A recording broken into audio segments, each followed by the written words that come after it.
Así que nos queda simplemente leer de la tabla la función D y la función C.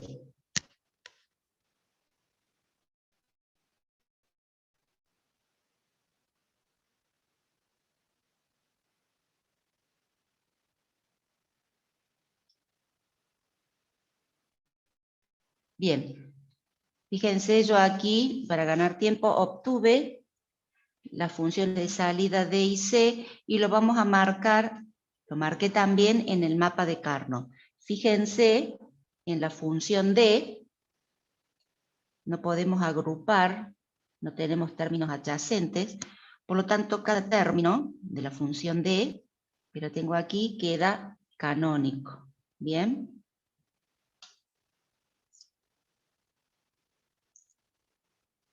Les va a quedar entonces de igual a negado B negado C sub 1, más A negado B C sub 1 negado, más AB negado C sub 1 negado, más AB C sub 1. Y en el otro caso, en el caso de C sub 0, sí puedo agrupar de a dos términos. Acá tenemos 0, 0, 0, 1, 1, 1, 1, 0. Y les va a quedar, si vamos a leer aquí, la combinación 1 y 3, les va a quedar A negado, se simplifica B, y nos va a quedar C sub 1.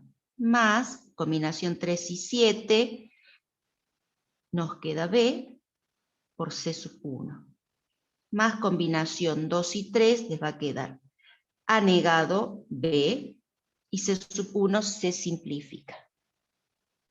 Bien. ¿Qué vamos a hacer entonces con la función D? Tenemos que ver si queda así canónica, la implementamos de esta manera, o tratamos de aplicar alguna ley para poder reducirla un poquito. Podemos aplicar la ley asociativa, asociar los que tengan variables en común. Por ejemplo, tenemos aquí la variable común C sub 1 en el primer término y en el cuarto término. Entonces tendríamos que aplicar primero propiedad conmutativa y la asociativa. Entonces nos va a quedar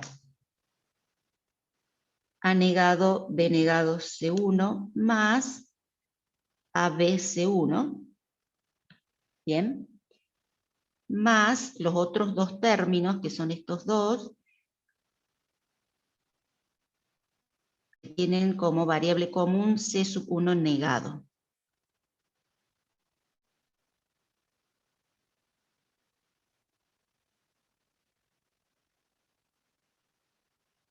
Bien, ahora, como no tengo ley que indique que puedo sacar factor común, decimos que aplicamos la ley distributiva. Bien, distributiva a la suma, y tenemos, sacamos fuera del paréntesis, C sub 1 como variable común, y me va a quedar A negado B negado más AB. Más, saco como común C sub 1 todo negado, y me va a quedar A negado B más AB negado. Bien, podemos reconocer entonces la operación que tenemos dentro del paréntesis. ¿Cuál es? No sé si lo pueden ver bien ahí. Acá tenemos una OR exclusiva, la primera negada, la segunda sin negar, más la primera sin negar por la segunda negada. Esto es un OR exclusivo. Y esto es un XOR. Un OR exclusivo negado, XNOR, perdón. Entonces acá les va a quedar a ustedes igual a C sub 1 por A OR exclusivo B, todo negado, más C sub 1 negado por A OR exclusivo B. Y esto es igual a que, fíjense, acá puedo seguir avanzando todavía. Tengo el producto de dos variables. La primera sin negar y la segunda negada. La primera negada y la segunda sin negar. Entonces, podría decir que esto es C1 OR exclusivo A OR exclusivo B. Así les va a quedar la función D. Entonces ya tenemos reducido D y hemos reducido C0. Bien, lo único que nos resta ahora es implementar. ¿Se entendió esto? Ahora vamos a implementar. Directamente. Rápido. Sí.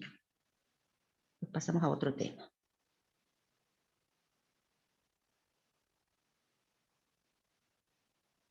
Entonces tenemos A, B, C1 como entrada. Vamos a graficar D primero. Lo podemos hacer en dos niveles, ya que el OR exclusivo tiene dos entradas.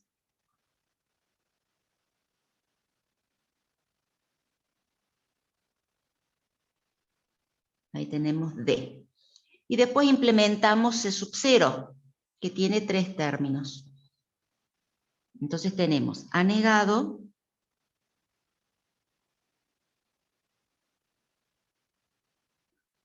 por C1. El otro término es A negado también, lo puedo sacar de aquí, que ya lo negué, por B. Y el tercer término es B por C1.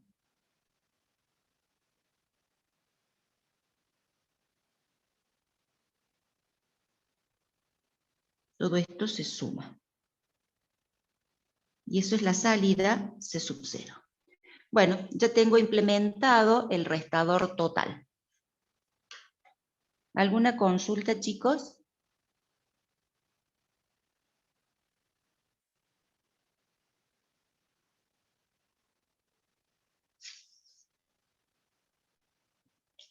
¿Se entendió todo? Bueno, vamos a considerar que sí.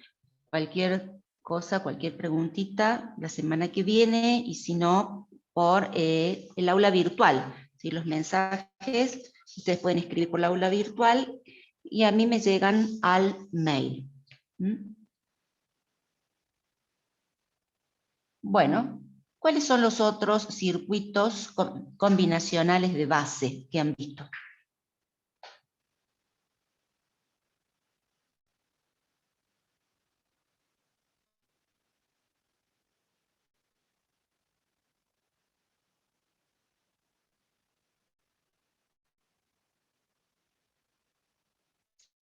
Me pregunta Matías si 4 bits entran.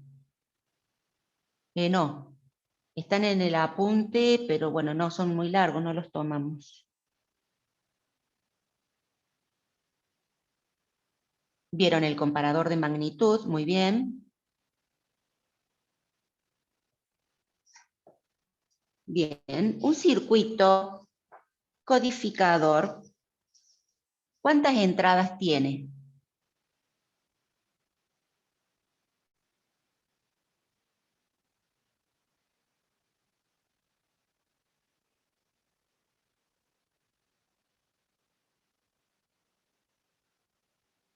¿Cuántas entradas tiene un circuito codificador?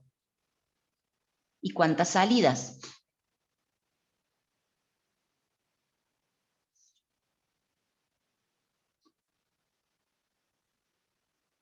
Un circuito codificador.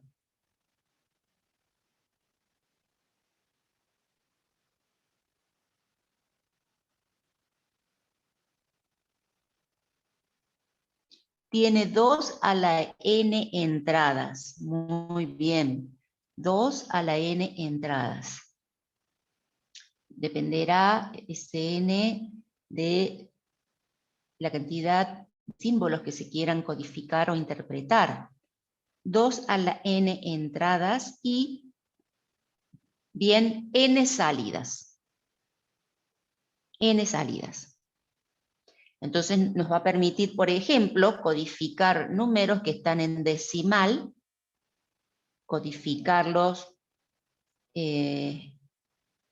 por ejemplo, en octal, o codificarlos en hexadecimal, o codificarlos en algún BCD, ¿sí? Para eso sirven los codificadores. Y un circuito decodificador, ¿cuántas entradas tiene un decodificador? N entradas y 2 a la n salidas, ¿sí? Porque hace, digamos, el trabajo inverso, decodifica. Por ejemplo, decodificar un número que está en octal, decodificarlo en decimal, o un número que esté en binario, decodificarlo en octal, y así. Bien. ¿Qué utilidad puede tener un decodificador?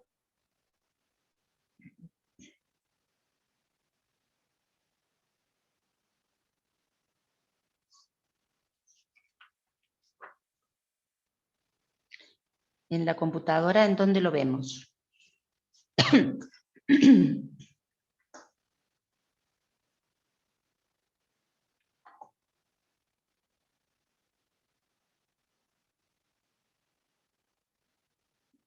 Por ejemplo, para un display de 7 segmentos, muy bien. ¿Qué más?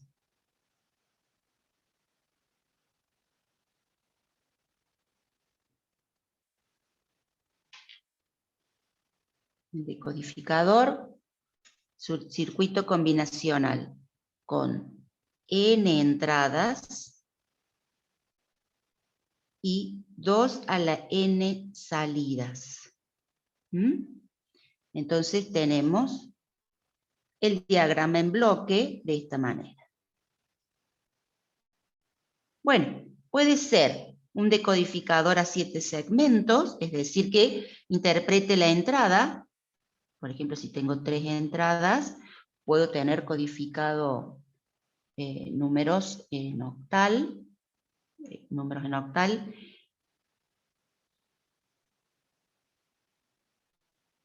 entrada en binario y que se van a decodificar a octal. Por ejemplo, del 0 al 7, supongamos. Este es un ejemplo de 3 entradas y 8 salidas. Bueno, y eso puede ir conectado a un display de 7 segmentos. Otra utilidad que ustedes van a ver cuando estudien la parte de microprocesadores es que permite el acceso al azar a memoria, porque hay un circuito que permite la decodificación de las direcciones. ¿Sí? Entonces, por ejemplo, yo acá lo voy a graficar chiquito. Bueno, no tan chiquito para que ustedes puedan verlo. Esta es la memoria. ¿Sí? Y acá tengo el decodificador.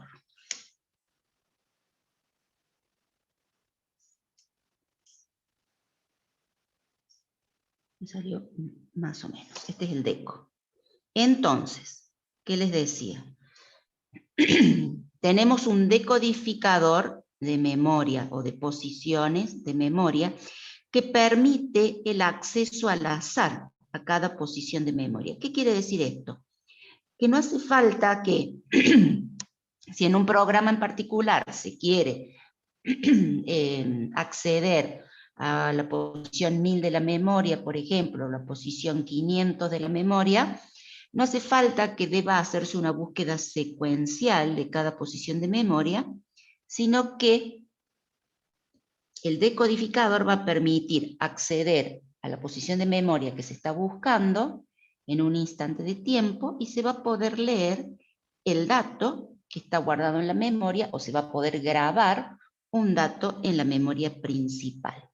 ¿Sí? Es una de las funciones que tiene el decodificador. Entonces, va a tener, dijimos, n entradas. Esa n entradas corresponde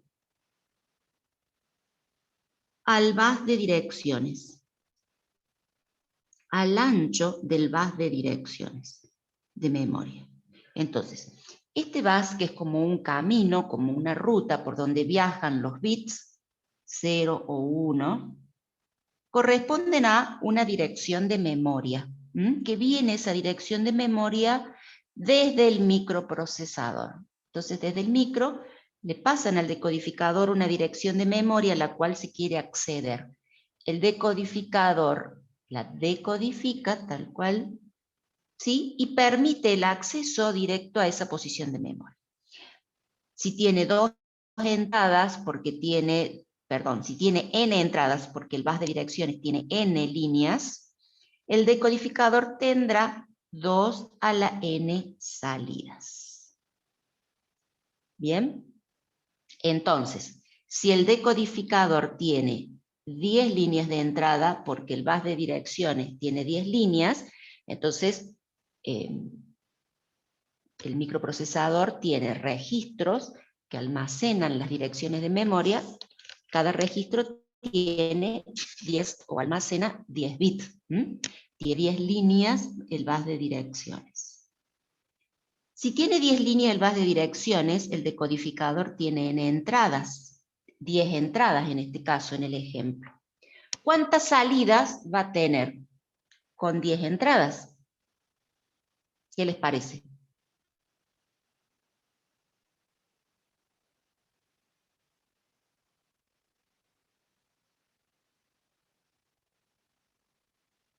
¿Entendieron la pregunta? Si tiene 1024 salidas. Perfecto, ¿sí? Entonces tendrá 2 a la 10, 1024 salidas. ¿Esto qué quiere decir? Que si el decodificador tiene 1024 salidas, se podrá acceder con ese decodificador a 1024 posiciones de memoria.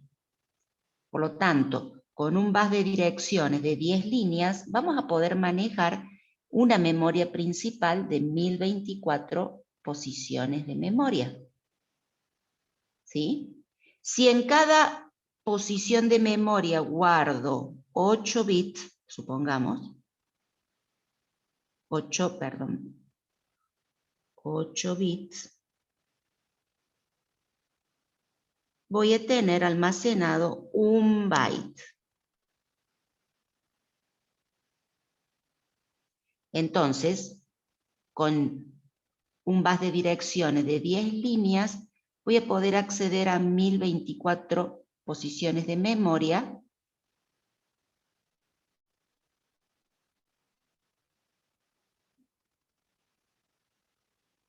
Es decir, que voy a tener una memoria principal de 1024 bytes. Si el bus de direcciones tiene ahora 11 líneas, es decir, le ingresan al decodificador 11 líneas y no 10, tendré como salida 2 a la 11, es decir, 2048 salidas, lo que me va a permitir manejar 2048 posiciones de memoria, o lo que es lo mismo, tener una memoria principal de 2048 bytes. ¿Sí? Si n es igual a 12, tendré 2 a la 12, es decir, 4096 bytes. Fíjense que cada vez que ustedes agregan una línea al bus de direcciones, se duplica la capacidad de direccionamiento que tenemos. ¿Sí? Así, si tenemos un bus de direcciones de 20 líneas, tendrán 2 a la 20 salidas. ¿Sí? Bien, que sería como 1.000.000 de posiciones de memoria. Entonces estaríamos hablando de 1 mega. ¿Mm? 1 megabyte. Como acá tenemos 1024 salidas, 1024 es 1 kbyte. Esto es 1 megabyte. Es decir, que podemos acceder a 1 millón de bytes, ¿sí? Con 20 líneas. Con 30 líneas podremos acceder a una memoria de 1 gigabyte. Bien, y así se va incrementando. Ustedes pueden averiguar cuáles son las otras magnitudes que siguen. 1 tera, 1 penta, ¿sí? Y siguen muchas más. ¿Qué pasa ahora? Estas nomenclaturas de megabyte, gigabyte, antes nosotros decíamos, bueno, 1 kbyte es 1024 bytes, pero ahora a los que son números redondos, es decir, la unidad seguida de cero, por ejemplo, el 1000 se le dice 1 kbyte, al millón 1 megabyte, ¿sí? Se manejan números, la unidad seguida de ceros. Como que ha cambiado la nomenclatura. Sí, se suele ignorar el 24, si estás hablando de un megabyte, y si no, se le da otra nomenclatura, ¿sí?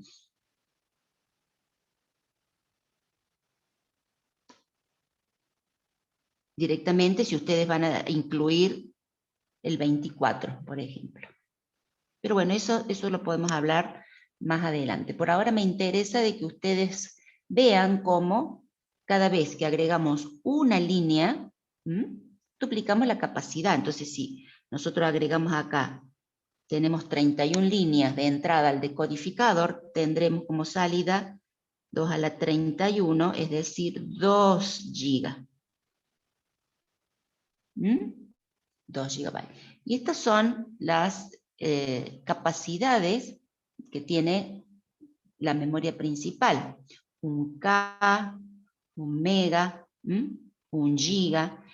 2048 serían 2 kbytes. Acá tendríamos 4 kbytes. Fíjense cómo se va duplicando. Si agrego una más, tendré 8 kbytes, luego 16 kbytes. Bueno, y al llegar a las 20 líneas tengo 1 mega.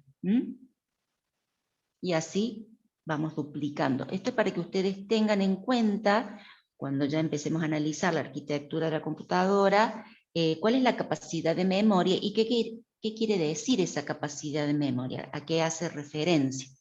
¿Sí? Entonces, internamente nosotros, bueno, nos estaríamos imaginando de cómo están hechas las conexiones y qué relación hay de esto, esta capacidad de memoria, con el bus de direcciones. También lo tenemos que tener en cuenta nosotros cuando empecemos a hablar de assembler. ¿Bien? Entonces pueden tener algunas preguntitas teóricas, no sé si en el parcial o en el examen final, que les pregunte, si tenemos una memoria con 2 GB de capacidad, ¿qué ancho de bus de direcciones necesitaríamos para poder manejar esta memoria?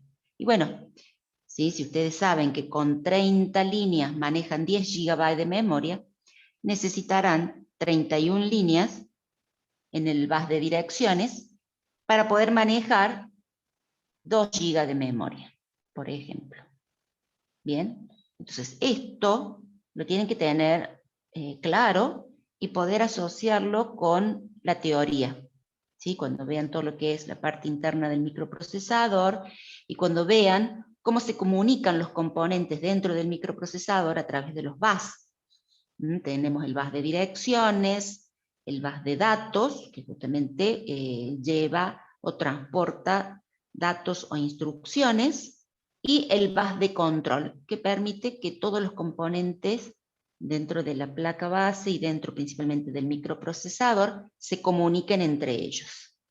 ¿Bien? Bueno, ¿Alguna consulta hasta aquí, chicos?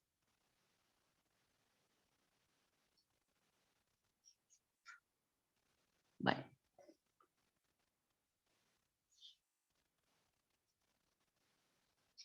Vamos a hacer un último ejercicio. No sé si este lo tienen. Pero bueno, lo vamos a analizar. Nos quedan algunos circuitos combinacionales de base por analizar, como es el generador de bit de paridad, que no sé si lo han visto. Si no, vayanlo leyendo y lo retomamos la clase que viene. Ahora les voy a dejar un ejercicio para que lo analicemos. Entre todo, a ver si lo podemos plantear.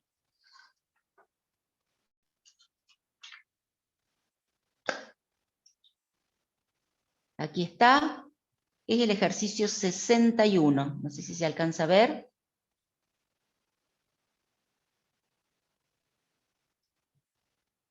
Ejercicio 61 dice, un juego de azar consiste en lo siguiente. El jugador debe lanzar en forma aleatoria 4 pelotitas de colores, color azul, verde, rojo y amarillo, hacia un tubo de cristal, resultando premiado si cae en el tubo. Bien. Entonces acá tenemos las condiciones de premio que están detalladas. Las pelotitas verde, amarilla, si caen en el tubo, siempre que el azul no esté con ellas. Eso hay que remarcarlo. La amarilla y la roja únicamente, o la azul y la verde únicamente, las 4 pelotitas juntas. Acá tendríamos varias situaciones distintas si están las 4 pelotitas juntas, que podrían decir, bueno, no hay premio, ¿sí? Porque, supongamos, está la verde y la amarilla, pero está la azul, entonces no habría premio. Sin embargo, acá dice que se prioriza siempre la situación de premio, por lo tanto, si están las 4 pelotitas juntas, habrá premio. En cualquier otro caso, no recibirá premio, excepto cuando se presentan las dos condiciones, de premio y no premio. En ese caso, se priorizará la de premio. Diseñar el circuito económico. ¿Qué quiere decir eso? Que nosotros tenemos que implementarlo al circuito con una función reducida, ya sea a través de los mapas de Carnot o a través de forma algebraica, habiendo aplicado las leyes del álgebra de Boole. Mediante una alarma con una señal auditiva. Cuando el jugador, ¿sí?, deberá ser premiado. Entonces tenemos que construir la tabla, simplificar por mapas, obtener suma de producto y productos de sumas. Bien, e implementar las compuertas, implementar la expresión más económica. Bueno, entonces lo primero que vamos a hacer nosotros es hacer un diagrama en bloque del circuito,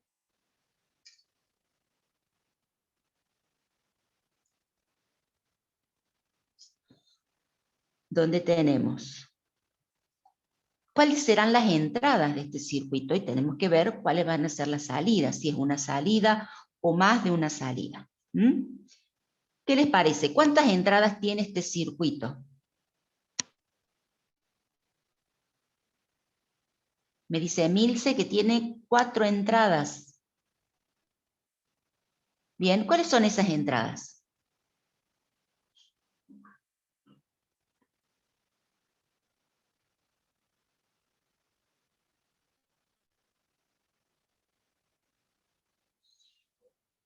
Bueno, las pelotitas, ¿sí? En realidad nosotros tendríamos que poder tener algún sensor para indicar qué pelotitas ha entrado al tubo, ¿sí? Al lanzar,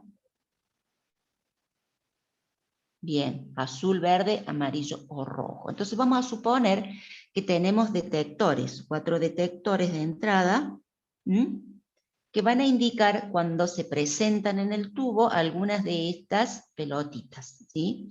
Habíamos dicho la pelotita amarilla, la verde, azul, lo vamos a indicar con Z, y la roja. ¿Bien? Entonces suponemos que esos son detectores de entrada. Entonces en la entrada vamos a tener los detectores que indiquen si la pelotita, si está en 1, también podemos indicarlo si está en 0, ¿bien? Si el detector de entrada está en 1, A, indica que la pelota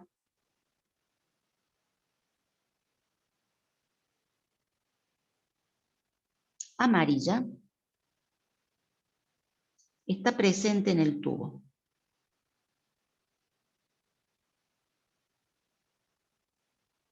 Bueno, y lo mismo haríamos con las demás. La verde, la azul y la roja. ¿De acuerdo?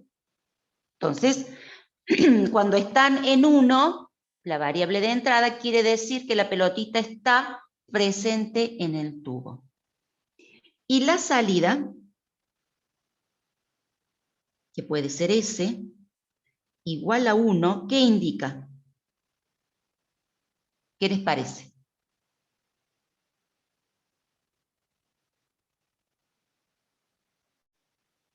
Situación de premio.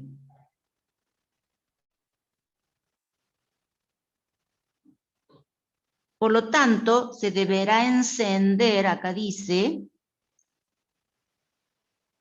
una señal auditiva.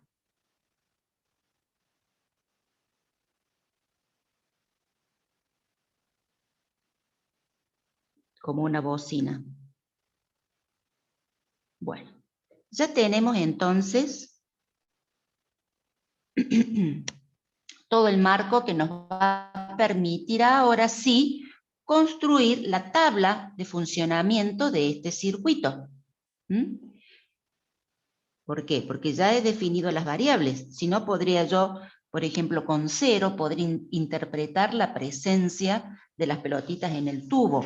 O con 0, indicar la situación de premio. Entonces, ustedes no tienen que dejar a la imaginación de quienes le analicen el ejercicio de cómo va a interpretar la tabla. Tienen que poder plantear esta parte que es definición de variables.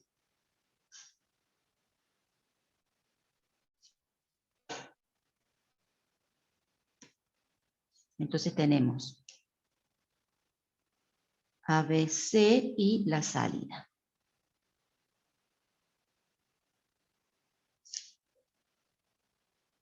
Tenemos 4, ¿no? Me falta una. Voy a tener que corregir, chicos, disculpen. Amarillo, verde, azul y luego la salida. Tenemos 4 entradas.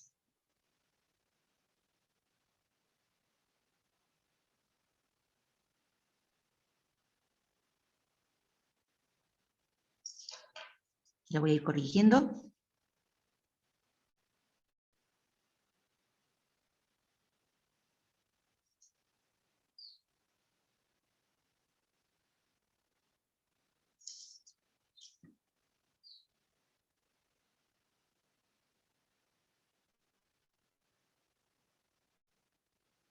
Entonces, pelotita azul, pelotita verde, todavía no se secó, pelotita amarilla, perdón, verde, azul y roja. Y ahora sí la salida. Bien.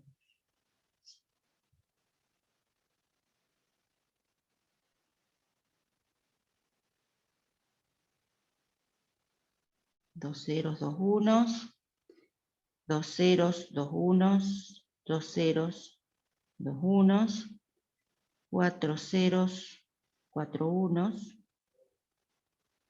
4 ceros y 4 unos.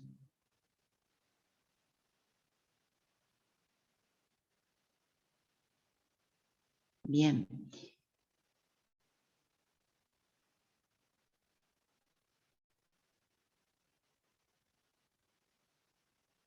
Perfecto. Bueno, ya tenemos la tabla. media accidentada.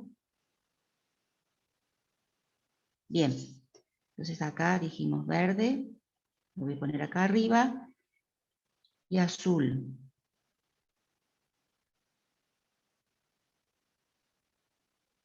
Bien, ahí me quedo. Bueno, entonces, con 1 indicamos la presencia de la pelotita. Ahí se ve. En el tubo. Entonces, el primer caso, verde y amarilla que estén juntas.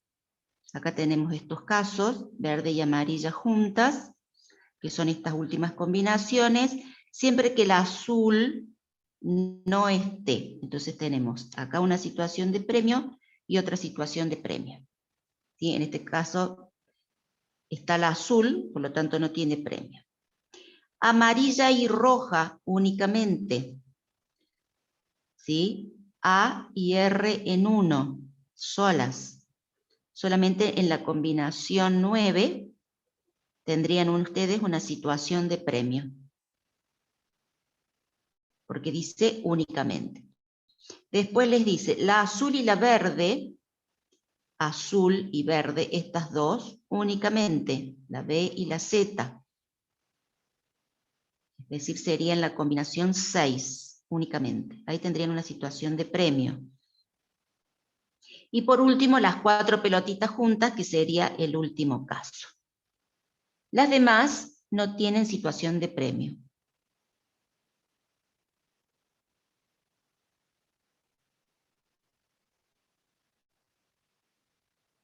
Quiere decir que esto está conectada a alguna bocina que indica la situación de premio. Bueno, tenemos pocos términos para la suma de productos, quizás nos convenga trabajar con la suma de productos. ¿Sí? Bueno, ya tenemos definición de variables, tenemos diseñado el funcionamiento del circuito, les voy a hacer el mapa aquí.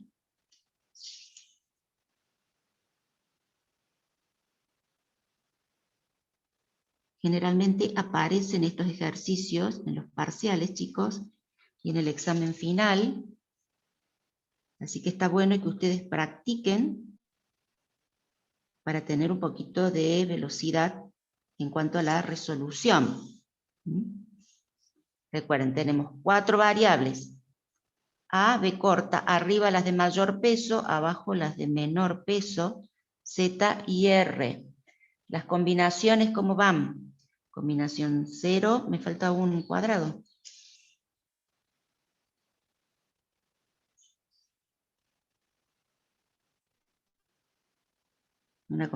Todas 4 combinaciones me faltaban.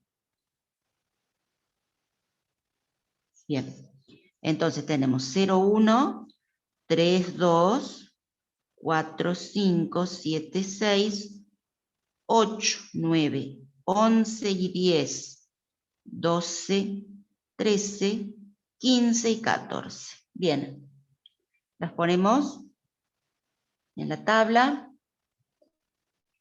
a las combinaciones. Vamos a colocar los unos. Combinación 6, combinación 9,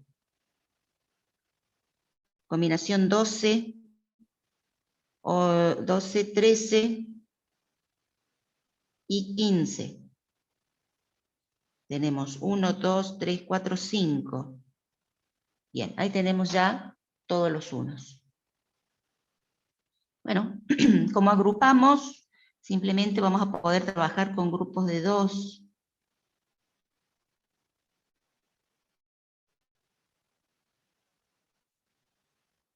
Y este 1 me quedó solo, no lo puedo agrupar con nadie, queda canónico, ¿sí?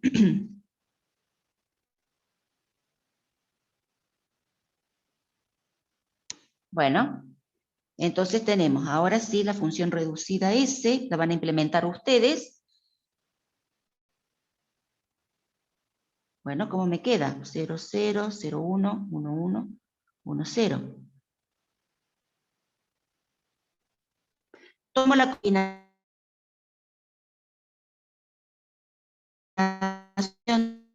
12 y 13, y simplifica R, me va a quedar Z negado. más combinación 13 y 9 me va a quedar A por, se simplifica B corta, me va a quedar Z negado por R, más combinación 13 y 15, A por B, se simplifica aquí Z y me va a quedar R. Bien, y por último la combinación 6 queda canónica. A negado, B, Z, R negado. Y ahí está la función reducida S que después ustedes podrán implementar. Bien, ¿alguna consulta, chicos, hasta aquí?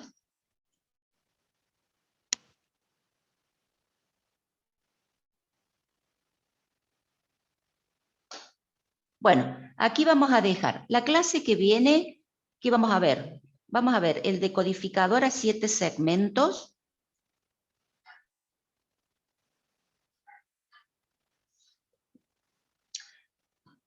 Sí, algunos hay. Por eso les decía que la clase que viene vamos a ver decodificador a 7 segmentos y vamos a ver multiplexor y demultiplexor. ¿Mm? ¿Y qué nos faltaría ver? Generador de paridad. Ya con eso estaríamos terminando con el tema de combinacionales. ¿Bien? Y si hay algún ejercicio de lo que es... Bueno, ahí está. Esto va a quedar en el video, chicos, pero bueno. Ahí se ve. No, ya dieron el presente. Les decía, decodificador, display de 7 segmentos, generador de paridad, multiplexor y desmultiplexor es lo que nos falta ver. Y tienen muchos ejercicios resueltos en la presentación cargada de PowerPoint, que los ha resuelto el ingeniero Aliendo, Susana Aliendo. Mírenlos, traten de resolverlos ustedes también, y si tienen alguna duda, la pueden plantear el jueves que viene, cuando nos reencontremos. ¿Sí? Ya estaremos terminando con este tema, y bueno, vamos a hacer algún repaso en lo que es decodificadores, capacidad de memoria, sí que me interesa que lo puedan manejar un poquito a ese tema. Pueden ir leyendo. También del libro La PC por dentro. Bien, ¿han podido bajar algún libro o acceder a alguna página?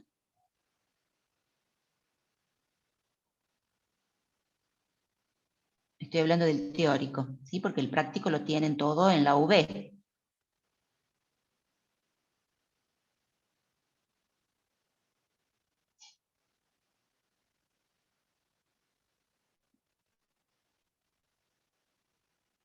Bien, tienen que acceder a los libros, chicos. Tienen que acceder a los libros del teórico. Es muy importante que ustedes... yo creo que a la PC por dentro la pueden bajar, de Ginsburg. Ginsburg también tiene otro libro de circuitos digitales. Ese autor tiene varios libros. Entonces, sí, en PDF. El de Patricia Quiroga no lo estamos usando en la cátedra, tiene algunos errores de concepto. No les recomiendo que utilicen el de Patricia Quiroga. Ahí por lo que dijo Atencio, ¿sí? Bien, bueno, nos reencontramos el jueves. Ya tenemos que empezar a estudiar. Queda muy poquito para el parcial. Es importante que estudien el teórico. Estudien el teórico, accedan a los libros que están en internet, chicos. Bueno, nos vemos entonces el jueves. Gracias, buen fin de semana.